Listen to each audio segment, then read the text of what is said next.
Hello student, welcome to my channel. આજે આપણે શીખશું વિશેષણ એટલે કે એડજેક્ટિવ। હવે પહેલાં તો આપણને ખબર પડવી જોઈએ કે કોને વિશેષણ કહેવાય। ગુજરાતીમાં આપણે કહેતા હોય તે લાંબી છોકરી છે, તે ઊંચી છોકરી છે, તેણે લાલ શર્ટ પહેર્યો તો લાલ શર્ટ, ઊંચી લાંબી, એને આપણે શું કહેશું તો કે એને વિશેષણ કહેવાય એટલે કે એડજેક્ટિવ કહેવાય। એવી જ રીતે અંગ્રેજીમાં આપણે આજે જોશું। પહેલાં આપણે એનો અર્થ સમજીએ એટલે કે ડેફિનેશન।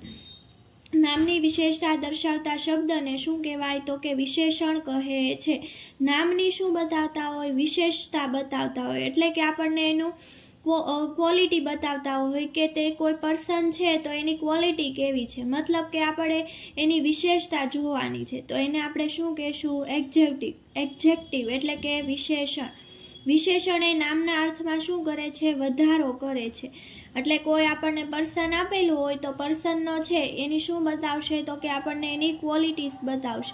એટલે આપણને એનું નામ છે એના અર્થમાં શું થઈ જતો હોય? વધારો થઈ જતો હોય। વિશેષણ એ કર્મની આગળ મુકાય છે। ક્યાં મુકાય તો કે કર્મ। કર્મ એટલે ઓબ્જેક્ટિવ છે એની આગળ આપણે મૂકવાનું હોય છે। અને બીજું કીધું નામના અર્થમાં વધારો કરે છે।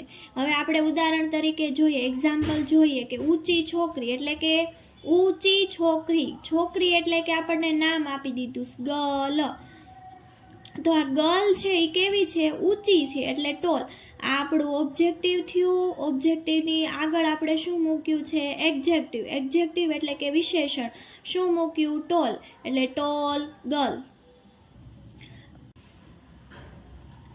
ક્લેવર બોય, લાલ શર્ટ, શર્ટ નાઉન થશે, લાલ એડજેક્ટિવ। કેવો શર્ટ તો કે લાલ શર્ટ, રેડ શર્ટ।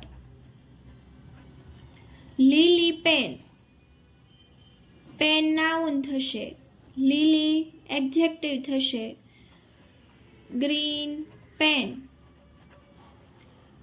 પીળી મોટર, પીળી એડજેક્ટિવ અને મોટર થશે noun, yellow car.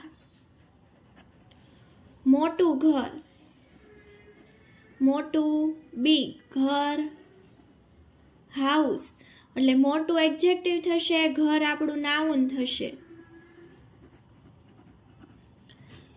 Big house.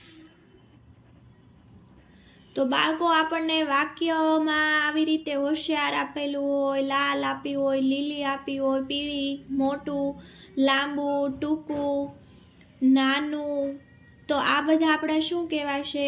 Adjective આપણે એનું કહેશું।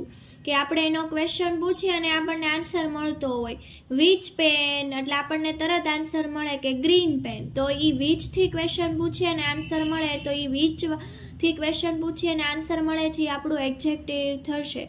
તો બાળકો આજે મેં તમને એડજેક્ટિવ શીખવાડ્યા છે જે ખૂબ જ આપણને સેન્ટેન્સ બનાવવા માટે ઉપયોગી થાય છે, તો તમે બાળકો ખાસ ધ્યાન રાખજો। જો તમને મારો વિડીયો ગમ્યો હોય તો તમે મારી ચેનલને લાઈક અને સબસ્ક્રાઈબ કરજો।